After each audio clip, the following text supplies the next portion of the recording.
Le Kenya peine à donner un coup de fouet à la vaccination de sa population contre le coronavirus, faute de vaccins.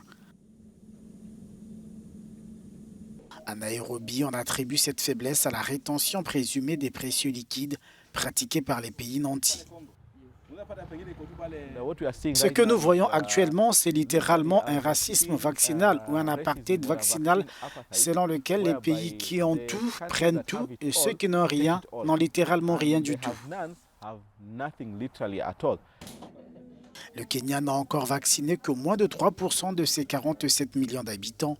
Alors que le gouvernement menace de sanctionner les réfractaires, des populations se réfugient derrière le manque de vaccins. Les vaccins sont arrivés un peu tard car je devrais déjà recevoir ma deuxième dose au lieu de la première. Je voudrais donc demander aux pays européens qui ont le vaccin de nous aider au lieu de vacciner les enfants. COVAX et Fonds africains pour l'acquisition des vaccins sont des mécanismes mis en place pour aider le continent à booster sa couverture vaccinale, alors que la production locale des doses est entravée par l'absence d'infrastructures adaptées. Il n'y a que 2 pays dans toute l'Afrique qui ont la capacité de produire des vaccins. Il s'agit de l'Afrique du Sud et du Sénégal.